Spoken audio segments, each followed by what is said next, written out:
করেন, সমস্যা আছে, আপনার ব্রেনের মধ্যে ত্রুটি আছে, পাগলা কারোতে পাঠাইতে হবে। পাবনা চলে যান, কিছুদিন চিকিৎসায় আসে। তাহলে পাবনার পাগলা কারোদের এই রোগের চিকিৎসা হয় না, এই রোগের চিকিৎসক আবার আলাদা। মুফতি নুরুল আমিন সাহেবের কাছে যান, হযরত মাওলানা মুশতাক আহমদ সাহেবের কাছে যাবেন, শিব্বির আহমদ সাহেবের কাছে যাবেন, চরমনাই পীর সাহেবের কাছে যাবেন। এরকম বড় বড় উলামায়ে কেরামদের পাগলা কারোতে যাই আপনার এই পাগলামি সুস্থ হতে হবে, নইলে জাগতিক কোনো বই পুস্তক পড়ে এই পাগলামি সুস্থ হওয়া যাবে না। এ কোরআন শরীফ কি রসুলের জামানায় চলতো আর এখন চলে না এরকম? আর 10 বছর চলবে, তারপরে চলবে না এরকম? কিয়ামত পর্যন্ত চলবে কি চলবে না? চলবে, চলবে। কোরআনের আদর্শ আজ থেকে 1500 বছর আগেও যেমন চলতো এখনো চলে। দুনিয়ার মানব রচিত আদর্শ কিছুদিন চলে আর কিছুদিন পর পর তা নবায়ন করা লাগে। জাতীয় সংসদে যে সংসদ পরিচালনা হয়, যে সকল সংবিধান আছে, মাঝে মাঝে সরকার নিজেরাও থাকে। 20 বছরের ভিতরে সরকার, আমলিক সরকার কয়েকবারই তাদের এই কি বলা হয় সংবিধানকে পরিবর্তন করেছে।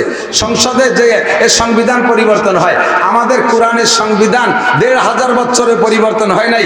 আল্লাহ পাক তাও চ্যালেঞ্জ করে বলেছেন, লা তাবদীলা লিকালিমাতিল্লাহ, আমার এই সংবিধান কিয়ামত পর্যন্ত পরিবর্তন হবে না। একটু বিশ্বাস করেন, স্বীকার করেন, কিয়ামত পর্যন্ত পরিবর্তন হবে হবে না। তো এই কোরআন শরীফ 1500 বছর চললো, আরো যদি 1 কোটি বছর দুনিয়া থাকে, চলবে কি চলবে না? হযরত আদম আলাইহিস সালাতু ওয়াস সালাম থেকে নিয়ে কুরআন দুনিয়ায় আসার আগ পর্যন্ত টাইম ছিল সর্বোচ্চ 7.5 বা 8.5 বছর।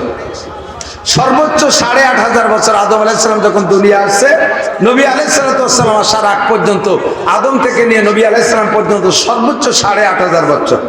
এই পর্যন্ত ধরা হয় 9.5 বা 10,000 বছর আগে আদম আলাইহিস সালাম আসছে। তো যেই কোরআন 1500 বছর চল, খুব বুঝতে হবে, এদিক তাকান, খুব বুঝতে হবে। যেই কোরআন চলমান এই বিজ্ঞানের যুগে 1500 বছর চললো, আরো 1 কোটি বছর পর্যন্ত চলার বিশ্বাস আমরা রাখি, কিয়ামত পর্যন্ত চলার বিশ্বাস আমরা রাখি।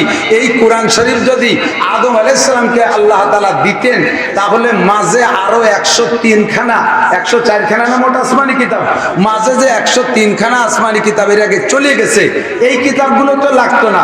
শুধু এক কোরআন শরীফ আদম আলাইহিস সালামের কাছে পাঠাই দিলে এই দিয়ে তো কিয়ামত পর্যন্ত চলা যেত। বুঝেন না এই কথা? ঠিক কিনা? এই 1500 বছর চললো, আরো কিয়ামত পর্যন্ত চলবে বলে আমরা স্বীকার করে নিলাম। তাহলে ওই কয় বছর আল্লাহ তাআলা এত কিতাব কেন দিলেন? আল্লাহ পাক রব্বুল আলামিন জানেন রূহের জগৎ থেকে মানুষকে দুনিয়ায় পাঠাইছেন কোন জামানায় কেমন যোগ্যতা দিয়ে মানুষ পাঠাইছেন। যে জামানার মানুষের যোগ্যতা যেমন, সেই জামানার জন্য আল্লাহ তাআলা নবীও রেখেছেন সেরকম, সেই জামানার জন্য কিতাবও রেখেছেন সেরকম। কোরআন শরীফ এমন কিতাব, এত বিজ্ঞান ভরপুর কিতাব, এই কিতাবটাকে আদম আলাইহিস সালামের জামানায় দিলে তারা এই কিতাব থেকে বুঝতো না। এজন্য আল্লাহ তাআলা দেন নাই। ক্লাস 1-এর ছাত্র যারা, তাদেরকে ক্লাস 5-এর বই দিলি বুঝবে? কথা বলেন। ক্লাস 1 থেকে 5 পর্যন্ত পড়াইতে যে শিক্ষক, এই শিক্ষক রেখে হাই স্কুলে দিলে চলবে? হাই স্কুলে দেওয়ার মতো যেই বই পুস্তকের যেই শিক্ষক, ওই শিক্ষককে দিয়ে প্রাইমারিতে দিলে তার মানসম্মত হবে না। হাই স্কুলে পড়ানো শিক্ষককে দিয়ে কলেজে পড়াইলে হবে না। হাই স্কুলের বই পুস্তক কলেজে দিলে তাদের তৃপ্তি হবে না। ঠিক কি ঠিক না? আবার কলেজের বই পুস্তক হাই স্কুলে দিলে চলবে না। যে জামানার যে ক্লাসের ছাত্র যেমন, তাদের জন্য বই তেমন, তাদের জন্য উস্তাদ তেমন। আদম আলাইহিস সালাতু ওয়াস সালাম থেকে নিয়ে নূহ আলাইহিস সালাতু ওয়াস সালাম এই পর্যন্ত এই জামানাটা ছিল হলো পাতাড়িয়নের জামানা। পাতাড়িয়ন বোঝেন নাকি? আরে বুড়োরা নাই কেউ? তাল পাতায় লেখতাম আর তাল পাতার পাটিতে স্কুলে যে বসতাম, মনে আছে না মুরব্বীরা? আমার ভালো করে মনে আছে, আমিও সেই ক্লাসের ছাত্র। আমাকে ক্লাসের নাম ছিল পাতাড়িয়ন। আমাকে গোপালগঞ্জে কইতো পাতাড়িয়ন। পাতায় লেখতাম, পাতায় বসতাম। এরপরে যখন বেঞ্চে উঠে হইতো, তার নাম হলো খাতা ধরার ক্লাস। এরপরে ক্লাস 1-এ উঠে হইতো, তার আগে পাতাড়ি। এখন তার নাম শিশু শ্রেণী না কি যেন নাম তুইছে, সবই তো পাল্টে গেছে। তো এই পাতাড়িয়নে বই ছিল একখান, আদর্শ লিপি। এই একখান বই পড়ে আমরা পাতাড়িয়ন কাটাইয়া তারপরে ক্লাস 1-এ উঠছি। 1-এ উঠার পরে 2খান বই দিছে, একখান বাংলা, একখান অঙ্ক। এরপরে ক্লাস 2-তে উঠছি, তারপরে 3খান হয়েছে, সাথে একখান ইংরেজি। এরপরে 3-তে গেছি, সাথে আরেকটু শক্ত অঙ্ক আসছে। এরপরে পড়ে গেছি, সাথে আরো সমাজ বিজ্ঞান ইত্যাদি ইত্যাদি আসা শুরু হয়ে গেছে, ধর্ম বই আসছে। এরপরে ক্লাস 5 উঠছি, তার ভিতরে লসাগু ঘসাগু ইত্যাদি ঢুকা শুরু হয়ে গেছে। তারপরে যখন হাই স্কুলে গেছি, তারপরে সেখানে যাই বীজগণিত পাটিগণিত শুরু হয়ে গেছে। ঠিক কি ঠিক না? আমরা যোগ্যতা যেমন নিছি, বই তেমন আসছে, উস্তাদও তেমন। আদম আলাইহিস সালাম থেকে নূহ আলাইহিস সালাম পর্যন্ত ছাত্র যেমন, নবী তেমন, কিতাব তেমন। নূহ আলাইহিস সালামের পরে আইসা ছাত্রদের যোগ্যতা বাড়িয়ে গেছে। আল্লাহ পাক রব্বুল আলামিন নবীও পাঠাইতেছেন, যোগ্য নবী আউল রাসূল নূহ আলাইহিস সালামকে, তাকে কিতাবও দিয়েছে, সত্য কিতাব। নূহ আলাইহিস সালাম থেকে নিয়ে 1000 বছর চলছে, তার 1000 বছর পরে আছে ছাত্র, এমন শক্তিশালী ছাত্র, যেই ছাত্ররে নূহ আলাইহিস সালামের কিতাব দিয়ে তৃপ্তি দেওয়া যাবে না। ছাত্রর নাম মিস্টার নমরুদ। যাকে নূহ আলাইহিস সালামের কিতাব দিয়ে সাইজ করা যাবে না, তার তৃপ্তি হবে না। নূহ আলাইহিস সালামের মতো উস্তাদ দিয়ে হবে না। আল্লাহ তাআলা তার জন্য কায়দা মতো শিক্ষক পাঠায় দিয়েছেন হযরত ইব্রাহিম আলাইহিস সালাম, কিতাবও দিয়েছে সেরকম। চলছে বেশ কিছুদিন, চলতে চলতে 1000 বছর চলে গেছে। এরপরে ছাত্র হয়েছে আরো বিখ্যাত ছাত্র, নাম তার মিস্টার ফিরাউন, কারুন, হামান। এই বাগা বাগা ছাত্রদেরকে ইব্রাহিম আলাইহিস সালামের ওই বই দিয়ে তৃপ্তি দেওয়া যাবে না। আল্লাহ তাআলা নবীও পাঠাইছেন, কায়দা মতো নবী, যার এক থাপ্পড়ে একজন মারা যায়। কিতাব পাঠাইছেন তাওরাত, নাম তার মুসা আলাইহিস সালাতু ওয়াস সালাম। ছাত্র যেমন, কিতাব তেমন, বইও তেমন, আর উস্তাদও তেমন। ঠিক কি ঠিক না? এরপরে আস্তে আস্তে তারপরে আইসা ছাত্রর যোগ্যতা আরো বাইরে গেছে। আল্লাহ তাআলা দেখছেন যে এই ছাত্রকে তাওরাত দিয়ে তৃপ্তি দেওয়া যাবে না। নবী পাঠাইছেন দাউদ আলাইহিস সালামকে, কিতাব পাঠাইছেন জবুর। দাউদ আলাইহিস সালামের সময় শেষ হইতে হইতে ছাত্রদের যোগ্যতা আরো বাইরে গেছে। আল্লাহ তাআলা দেখলেন যে এই কিতাব আর এই উস্তাদে হবে না, এর জন্য লাগবে আরো যোগ্যতা সম্পন্ন নবী এবং আরো শক্তিশালী কিতাব দিয়েছেন ইনজিল। নবী পাঠাইছেন হযরত ঈসা আলাইহিস সালাতু ওয়াস সালাম। মাঝে চলে গেছে অনেক, সেটা ভিন্ন কথা, মাথায় বলছে।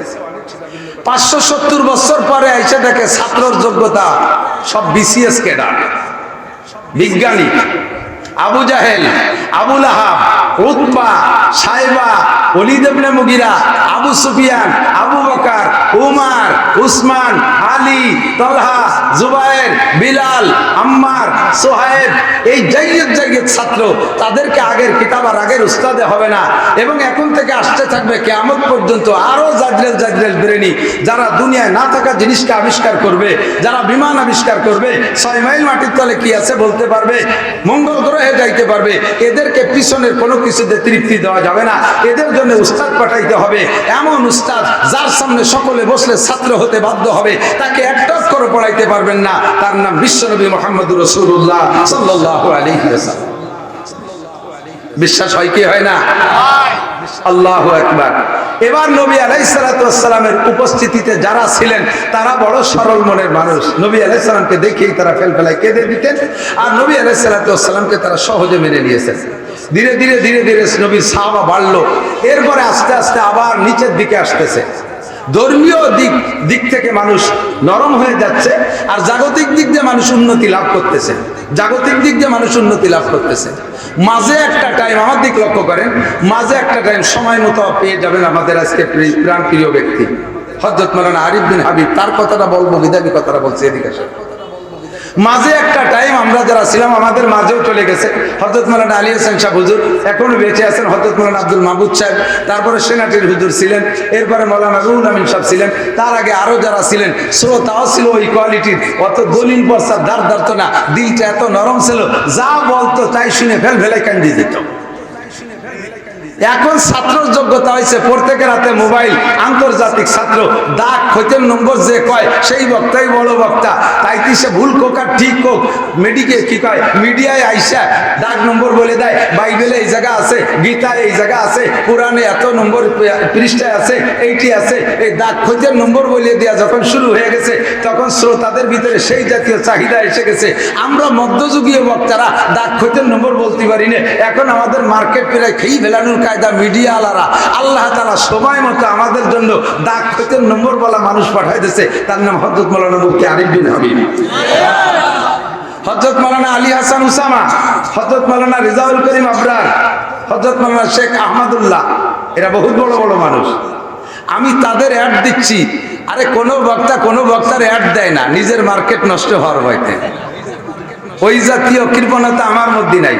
আমি চাই বড়রা আসুক, আমি চাই আরো বড়রা আসুক, আমাদের যোগ্য সন্তানগুলো তৈরি হয়ে আসুক। আল্লাহ আজীব এক তামাশা, আমি তার বয়ান গাড়িতে বসে শুনি, তার বয়ান গাড়িতে বসে শুনি, কিভাবে এত হাদিসের পৃষ্ঠা নাম্বার হাদিস নাম্বার বলে, আমার মাথায় ধরে না। একসময় ইমামে বুখারী রহমাতুল্লাহ আলাইহির ব্রেন সম্পর্কে আশ্চর্য হইতাম, আল্লামা আনোয়ার শাহ কাশ্মীরি রহমাতুল্লাহ আলাইহির ব্রেন সম্পর্কে আশ্চর্য হইতাম।